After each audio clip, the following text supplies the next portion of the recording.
रत्नागिरीमध्ये तुम्ही फिरायला जाणार असाल तर नाश्ता आणि जेवण कुठे करायचं, तर त्यासाठी ही व्हिडिओ नक्की बघा. कारण जर तुम्ही रत्नागिरीला गेलात तर हे स्पॉट बेस्ट आहेत त्यांच्या एरियामध्ये. कुठेही गेलात तर वडापाव खायची इच्छा नक्कीच होते. तर तुम्हाला वडापाव खायचा असेल रत्नागिरीमध्ये तर भाई वडापाव म्हणून आहे, तिथे तुम्ही नक्कीच जा. त्यांच्याकडे वेगवेगळे ऑप्शन्स देखील आहेत वडापावसाठी, ते तुम्ही ट्राय करू शकता.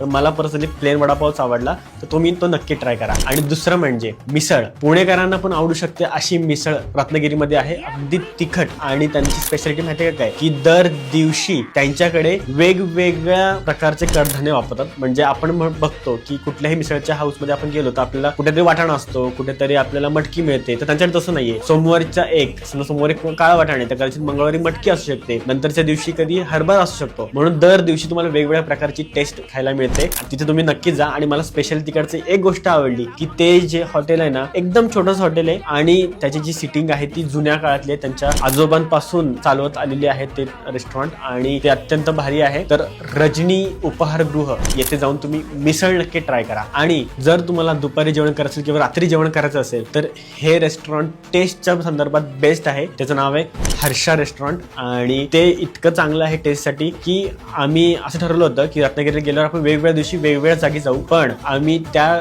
जागी डबल गेलो. इतकं ते चांगलं होतं. इतर जागेत सगळं एकदम अँबॅस भारी किंवा खूप काहीतरी युनिक आहे असं नाही, पण त्यांची टेस्ट ही खूप मस्त आहे आणि ते टेरेसवर आहे, त्यामुळे अजून फील खूप चांगला येतो. आणि हे होते सगळे रेस्टॉरंट. आणि हे रेस्टॉरंट कुठेतरी सिटीच्या हार्ट मध्ये किंवा कुठेतरी रत्नागिरीच्या स्टेशन जवळ अशा वेगवेगळ्या जागी आहेत. तर तिकडे जाण्यासाठी Chandrabhaga car and bike rental ह्यांनी आम्हाला खूप सहाय्य केलं. त्यांनी आम्हाला लगेच बाईक्स अवेलेबल करून दिल्या. इव्हन जे रत्नागिरीमध्ये फिरताना कातळ शिल्प किंवा खोत चित्र आपण त्याला जे म्हणतो ते खूप लांब लांब आहेत, तर तिकडे जाण्यासाठी पण आम्ही त्यांची कार रेंटवर केली होती. तर त्यांनी आम्हाला बेस्ट सर्व्हिस दिली. त्यांना पण तुम्ही कॉन्टॅक्ट नक्की करा आणि अशाच व्हिडिओसाठी मला फॉलो करा.